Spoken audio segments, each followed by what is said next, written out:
everybody, this is Angela Savage, the daughter of IndyCar driver Swede Savage. It's time to watch stories from motorsports.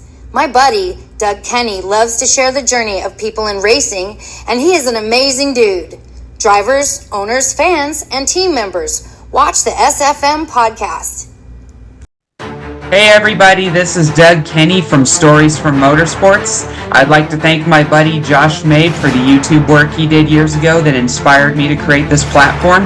I'd like to thank my buddy Victor Sifton for convincing me to get back into it after my hiatus from 2017 to 2019. I have a very special treat for you all today with an amazing journey from an amazing racing figure.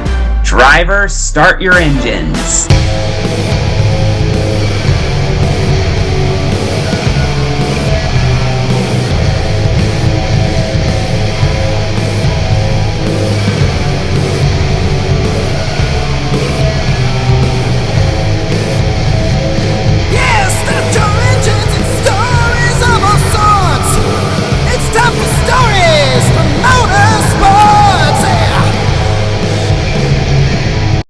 Hey followers, I'm interviewing Billy Hess, who owned the number 48 AER truck in the NASCAR Truck Series. Let's see how this turns out.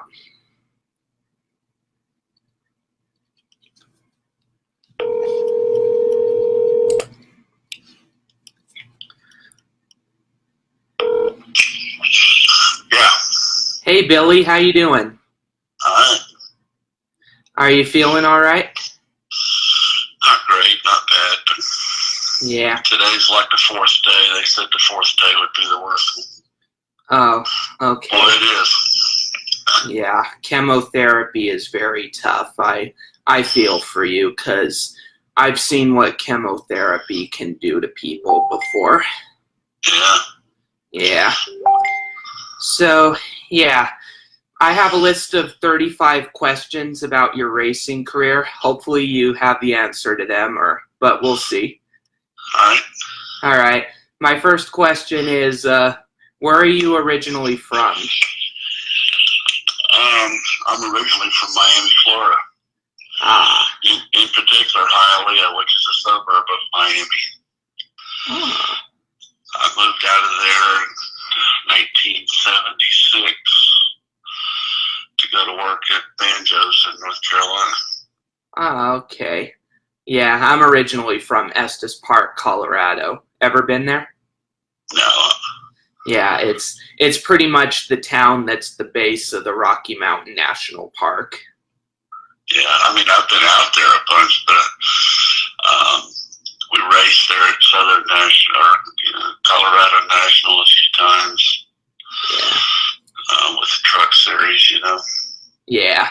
So my next question after that is, what made you get into racing? Well, my father raced all my life.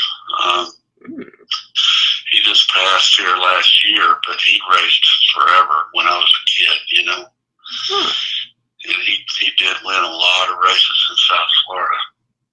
Yeah, that's really cool. Did he ever race at Homestead, Miami? Oh no, he was done long before that place was built.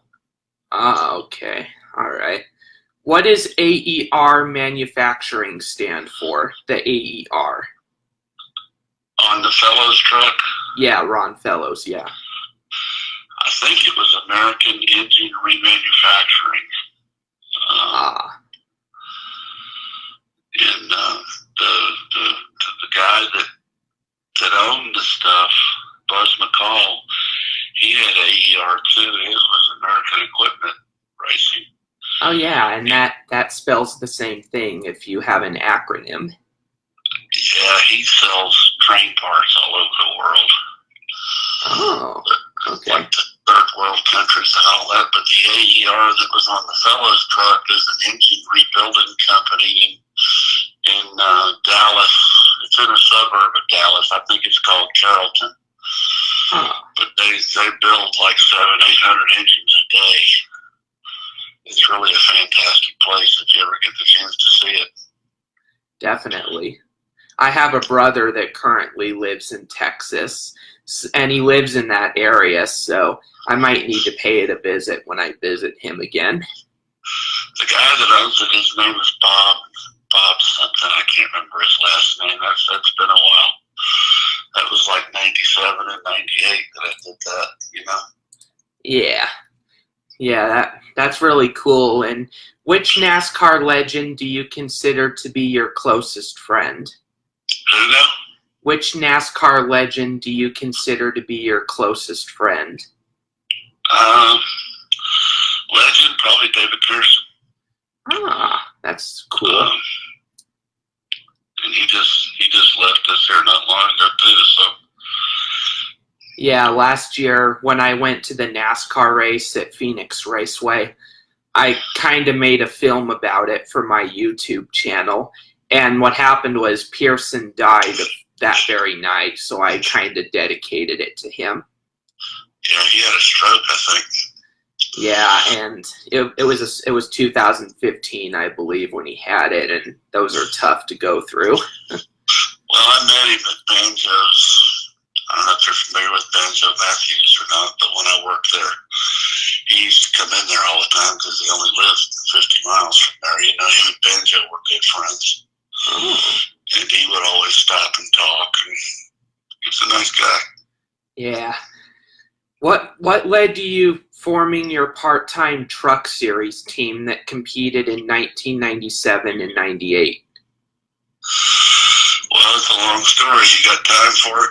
Yeah, I do. All right, in 95, when the truck series started, I had a guy in San Francisco. He was the kicker for the San Francisco 49ers. His name was Mike Kofer. He ordered a truck from us and sent me the money, you know, to buy the engine. It's turnkey, ready to race. Well, right before time to go run the winter heat race at Tucson, he called and said he got back together with his wife and got religion and a few things like that, and he wasn't going to race. Would I just sell that truck for him? So I figured the best place to sell it was at the racetrack. I loaded it up, sent it out there. I didn't even have a driver, and I ran into Dirk Stevens. Well, I had two drivers before that. I had Jeff Green. He was going to drive it. And while he was sitting in the truck doing his seat, Earnhardt called. And Earnhardt hired him to drive his Busch car, that AC Delco Busch car. So he couldn't drive my truck. Then I got Kenny Bouchard. He was going to drive it.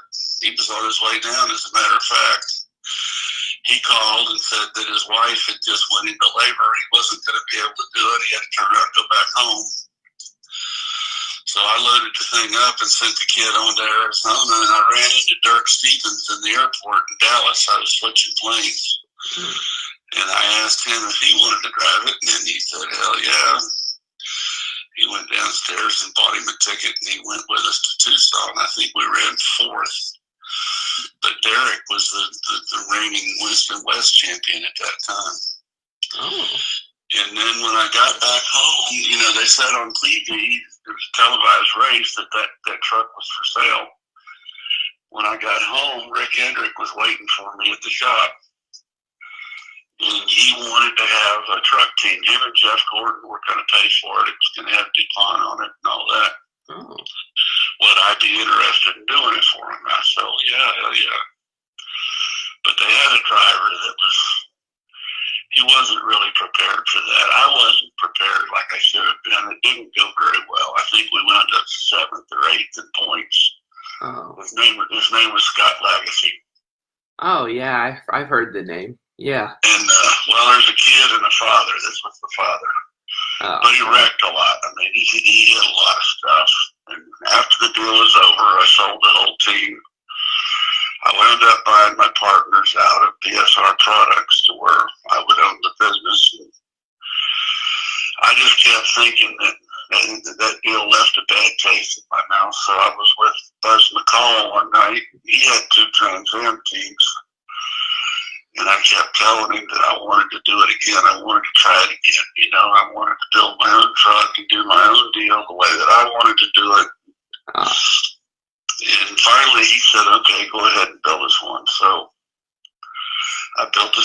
o'clock, and he came back up. We went to dinner, and he says, all right, who's going to be our driver? He says, I got Scott Sharp, I got Ron Fellows, and I got Scott, the other Trans Am driver, whose name escapes me in a minute.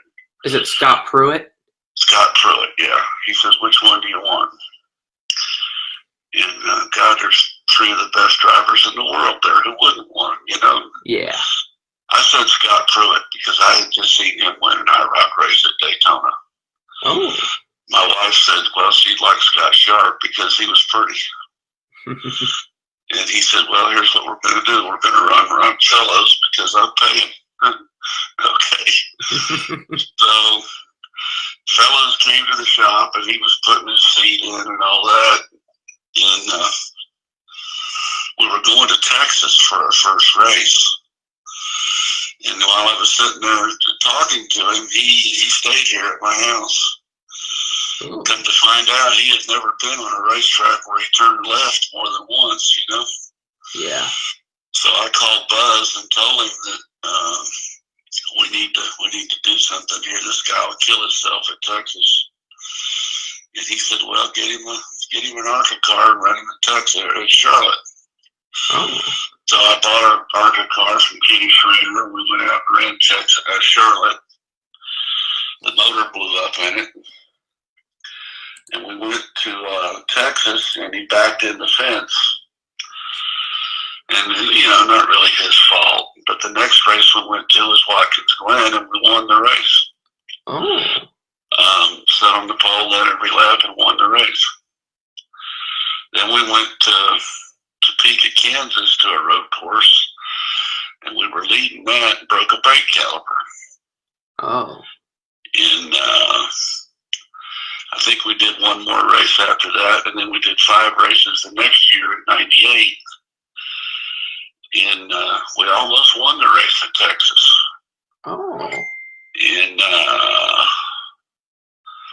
I don't know, it ended, and that was the end of the deal. But I did get to win a race, you know? Yeah, and that's something to be proud of. What made your team only compete for 2 years? Was it just funding, or was it just... Yeah, that was all that. I don't know for sure, but I heard that Fellows had in his contract with Buzz for the Trans Am team that if he won the championship, Buzz was to put him in a stock car ride for 5 races. And that's Buzz contracted me to do it, you know. Ah, okay. That makes sense. Yeah, last month I did interview Buzz McCall last month, and he was pretty cool to talk to. Yeah, he's good people. Yeah. So yeah, what was truck racing like compared to other racing series? Oh, it was a lot of fun just because there was no pit stops back then. They had a halftime break. When we won the race at Watkins Glen, I took me and 2 other guys, and we won the race, you know. Now you can't do that, but pit stops pretty much, they cost as much as the race does. Yeah. No, I just couldn't do it. Couldn't do both. Ah, so that had helped advantage your team a little bit. The fact that they didn't have pit stops back then. Yeah. What was your reaction to winning your first truck race with Ron Fellows? It was pretty good. I had won races before with other drivers. I mean, the only one I didn't win with that drove for me was Bill Elliott. Oh. And but we ran real good. We ran 4th at Charlotte. We led some races, just didn't win. Oh. But I've usually won with whoever I've raced with, you know. Oh, that's pretty cool, man. And not every team owner can say they've done that, you know. Yeah. What was Ron Fellows' first statement after winning that race? Oh, he went berserk. Nobody had ever heard of him, you know, because not many people followed Trans Am races. Nobody had ever brought in a ringer other than back in the Riverside days when they had Dan Gurney and Parnelli and people like that. The last few times, nobody brought in a road race ringer. Now everybody does it, you know, after Fellows won like that. Yeah. The only other Canadian to win a NASCAR race was a guy named Earl Ross, and he won it at Martinsville, you know? Yeah, and I've heard of that too. Yeah, Earl Ross was probably one of the best Canadian drivers at the time before Fellows came on the scene. Yeah. The first time that I recall the Road Ringers not only being prominent at the road courses, but also a threat to win would have to be Sonoma in 2001, because they were in very competitive cars, and Ron Fellows almost won the Cup race that year at Sonoma. Yeah. Yeah, Robbie Gordon did win a race, I think. Yeah, and that was at Loudon, I believe. No, I think Robbie won a race at Sonoma too. I'm not sure though. Yeah, he did win Sonoma, but it was 2003, I believe. So yeah. Did your team have any alliances with American Equipment Racing led by Buzz McCall? No. Okay.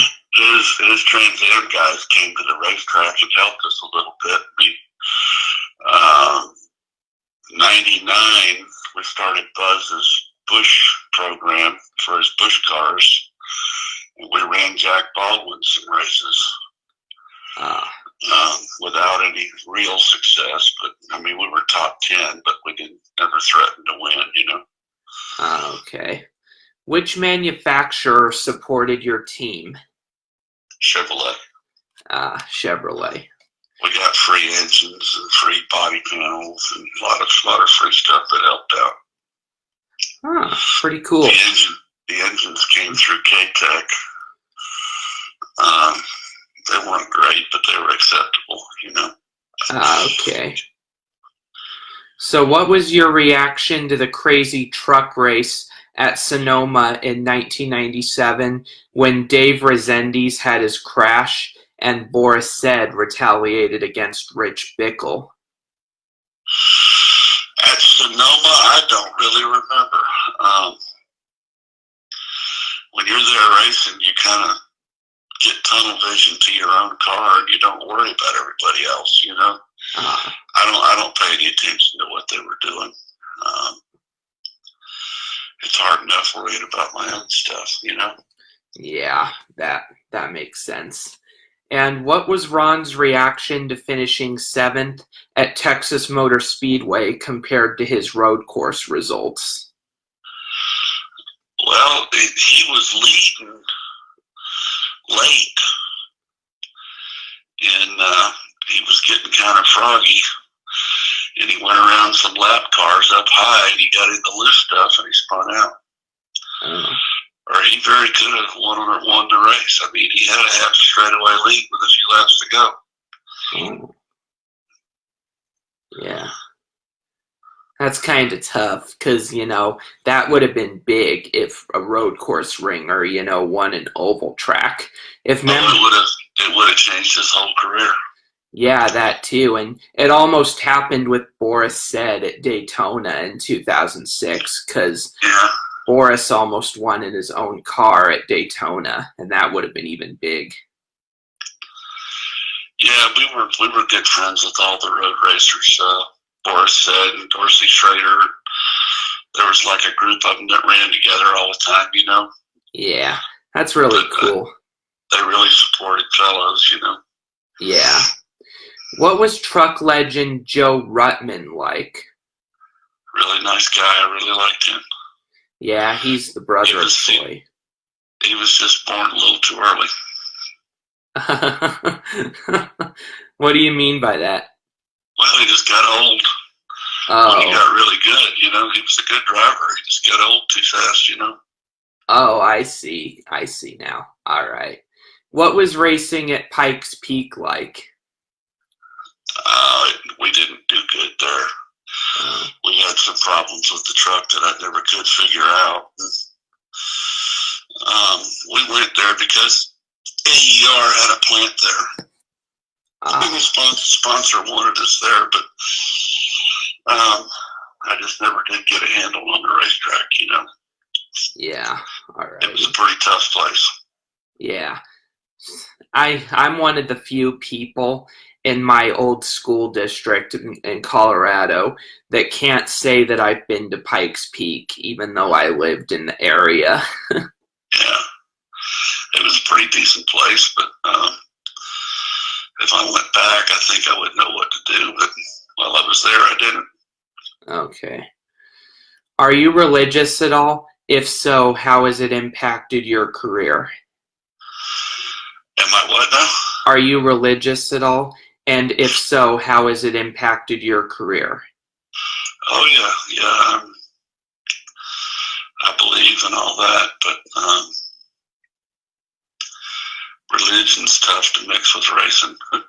Yeah. There's so many things that that aren't right to do that you have to do at the racetrack, and it's counterproductive to religion, you know. Yeah. Sometimes you got to fight. You know, sometimes you got to push and shove. Yeah. It's hard to live the straight and narrow, you know. Yeah, that is tough. And have you ever attended any Indianapolis 500s? Yeah, a few of them. That's pretty cool.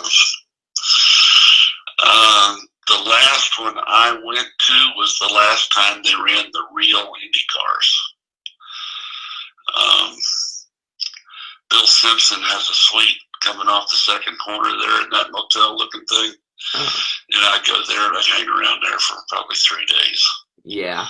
You meet everybody. Everybody at the racetrack comes through there. I mean, I met Chip Ganassi there, Danny Sullivan, Penske. I mean, all them guys. All them guys would come through there to see. Jim Williams would come there to see Simpson while they were there, you know. Oh, okay.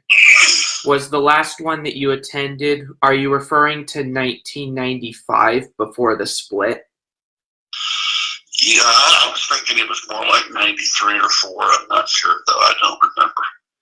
Yeah, 95 ended with Jacques Villeneuve Jr. winning the race, and 94, I believe, was Al Unser Jr., and that was the race that was kind of almost unfair because Penske brought an amazing engine that dominated the whole thing. Yeah, well, I was there on qualifying day and then carburetor day, but I didn't stay for the race. Okay. Alrighty. And the next question after that is, was intentional wrecking common in NASCAR back in the 1980s or 90s? Oh, yeah. Oh, yeah. I quit racing in 1984, and it was a regular thing. Okay. Alrighty. Really interesting to hear about that. And what was your reaction when Ron Fellows was able to win his first Busch Series win in 1998? Well, I set him up with Joe Nemechek, just because we weren't able to do everything that he wanted to do, you know. Okay. And when we went out to Charlotte to run that ARCA race, the ARCA cars were qualifying about 28:20, 28:30, which was well up over 180 miles an hour. And we went out there to practice, and Fellows is out there putting around at 35 seconds, thinking that he was going to crash. So we came here to the house. We had a bottle of wine. We argued about it. He's telling me the car's a piece of shit. I'm telling him he don't know what he's doing. And I said, well, let's go back out there tomorrow and watch the Busch cars and see if we can see what you're doing wrong. And he said, I'm not doing nothing wrong. And I said, yeah, you are. Something is wrong. So we went out there, and during the lunch break, Joe Nemechek was one of my customers. And I asked Joe if he would put him in a rental car and ride around the racetrack with him. And he got out of the car and said he had a whole new perspective. We went back to race the ARCA race, and he qualified like 28:40, which was almost a 7-second pickup. You know what I mean? Yeah. And it was just some things that Nemechek taught him. Ooh. And if the engine hadn't blown up in that car, That was Chevrolet's very first SP2 engine.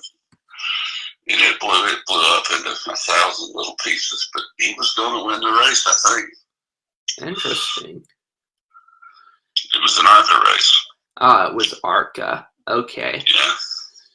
And what was your reaction when Ron Fellows drove for Dale Earnhardt's team at Sonoma and nearly pulled off the Cup Series win? Well, we built a Cup car for Nemechek, and he ran second in that to Jeff Gordon at Watkins Glen.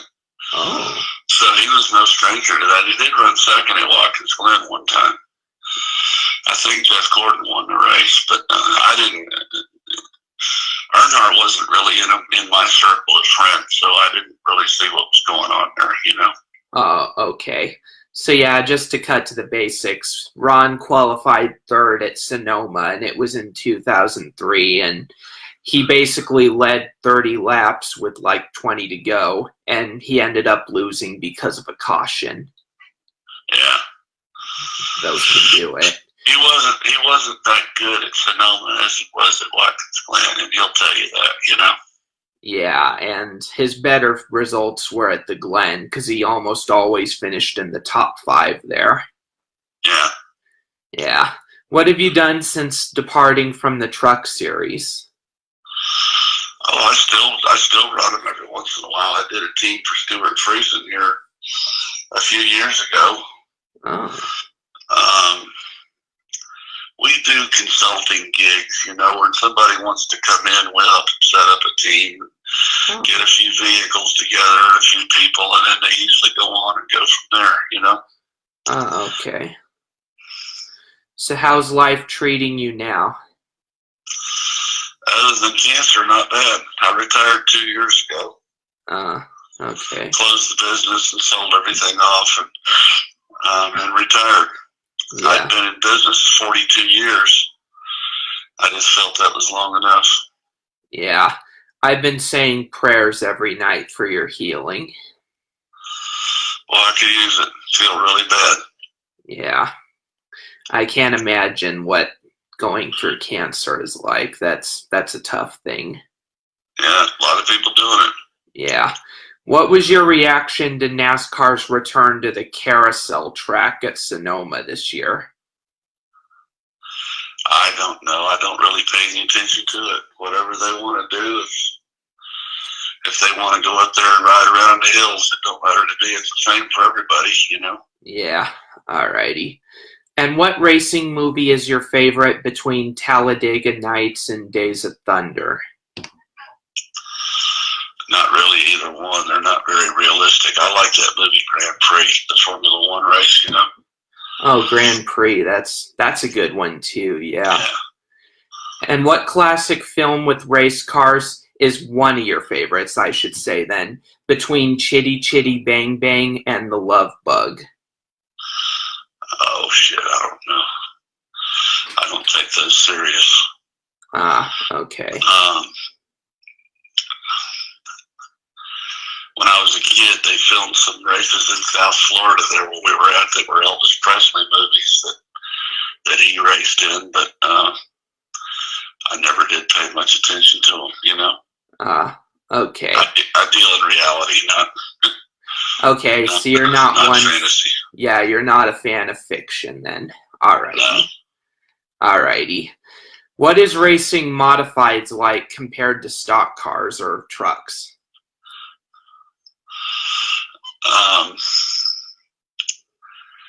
Well, I can tell you this, the best race in racing anywhere is the modified race at Loudon. They run restrictor plates, and I've seen them change the lead 6 times in a single lap. Oh, wow. I've got a lot of good friends that race those things. In particular, Mike Stefanik was a good friend, but I got a lot of good friends that race, and they put on a good race. I enjoy watching them. Yeah. I'm going to have to look that race up because I would definitely pay a lot of money to see that race if they change the lead so often per lap. That's the best race there is in racing anywhere. Yeah. And it is televised sometimes, but it's always really good. Yeah, and one of the races that I wish NASCAR didn't take off the calendar was Montreal in the Busch Series because, that was an unpredictable race, Well, one of the modified racers drove for me for a while, Teddy Christopher. Ooh. And we ran some late model races together. If you want to see them, you can go to YouTube naturally, but punch in Funk Master Flex Super Series, and they'll show you one of the races that Teddy and I ran. We wound up getting in a fight with the promoter and all that, but it was a bad deal. But we led the whole race and got crashed with a few laps to go. Oh, that's tough. But you'll see all that. Just put in Funk Master Flex. Okay. Super Series. He's a deep disc jockey in New York City. He was going to start his own series, and he only ran one race, and that was it. What? We went up there and run it at the Waterford Speedball in Connecticut.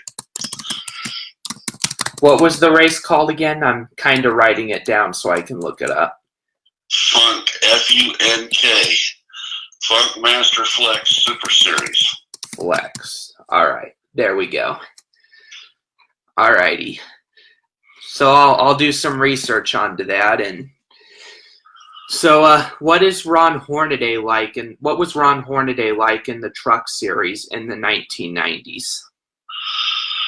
He was wired. He was like a chimpanzee. You'd wind him up and throw him in there, and he always drove hell bent for leather, Okay. Like he drove like he always had something to prove. And I guess he did, coming from California, but because he was one of the only ones till Harvick came. Yeah, and until Kyle Larson came as well. Yeah.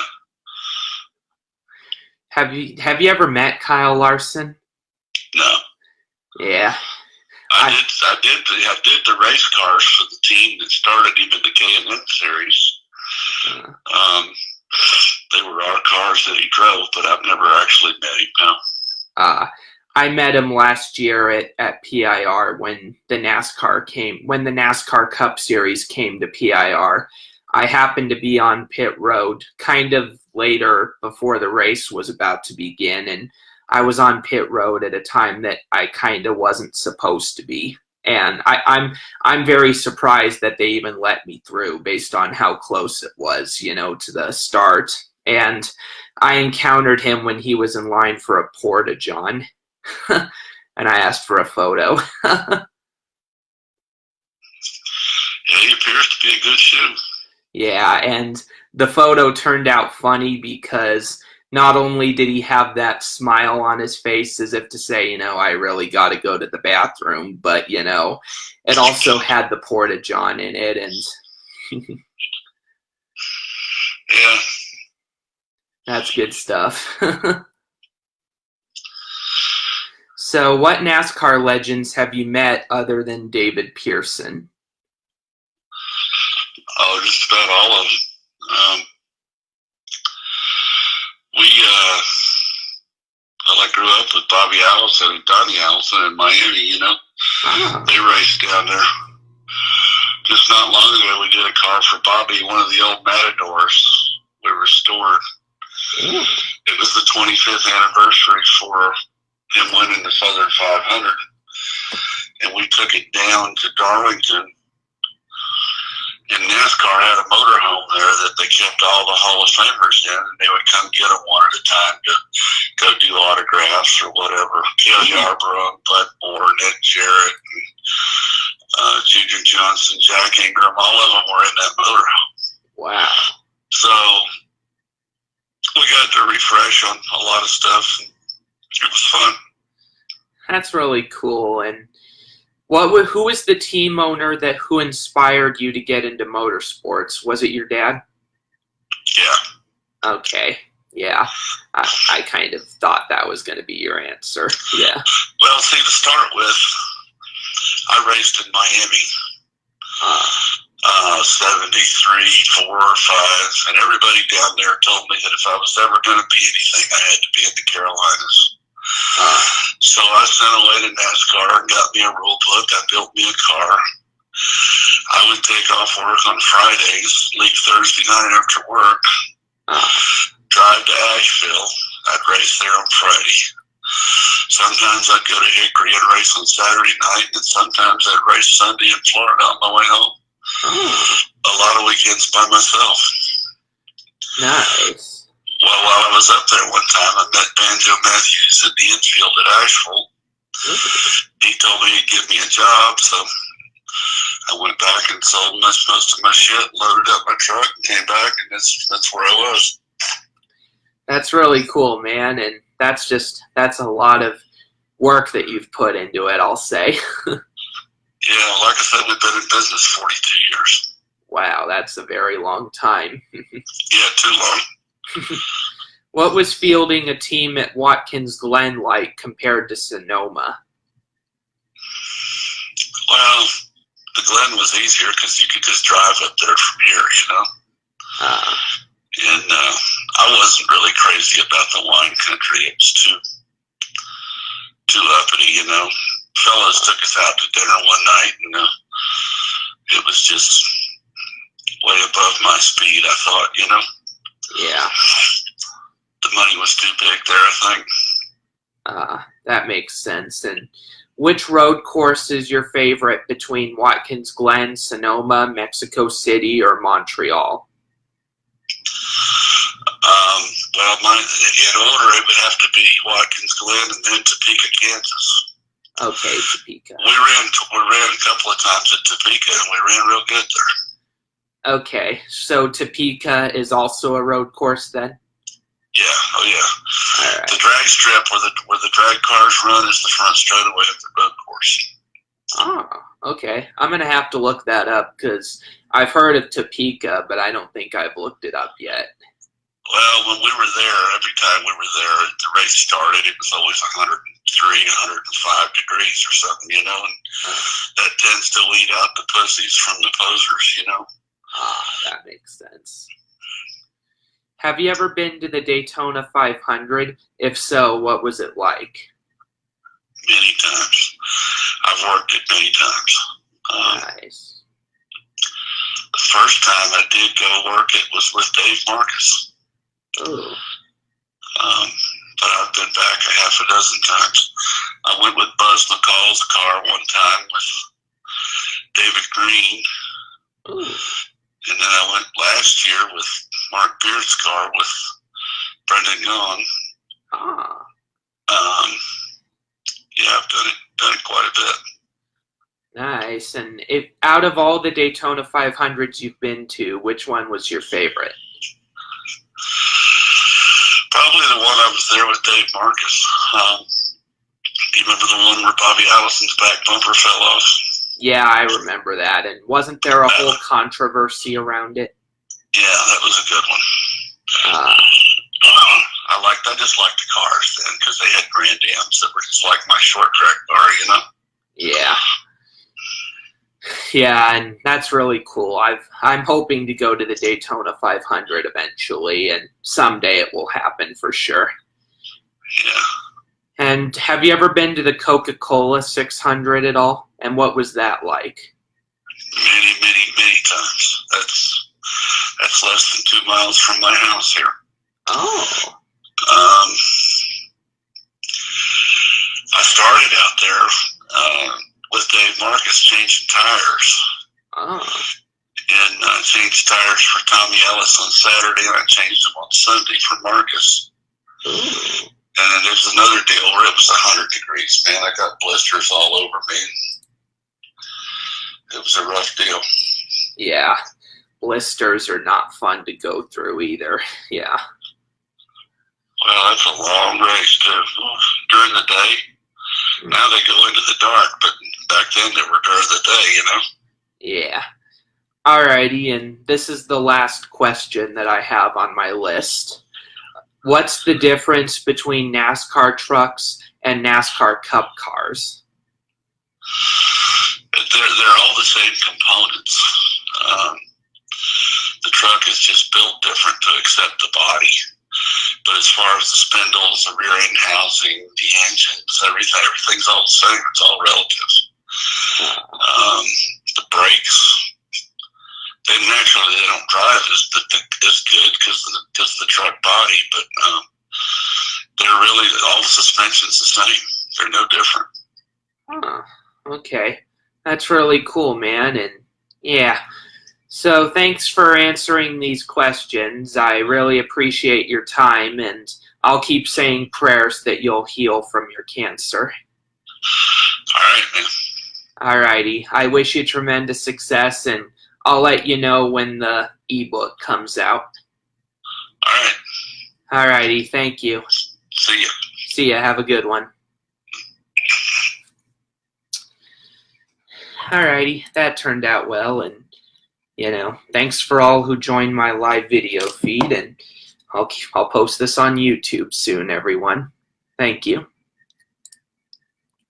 Hey everybody, I hope you enjoyed today's video. Please hit like and subscribe if you did so, and please continue supporting our amazing guest. And everybody, we'll see you next time on SFM. Hi, this is Ted Warner speaking. While the checkered flag is waved for this program, stay tuned for next week for the next episode of SFM. Thanks to Doug Kenny for what he does for motorsports.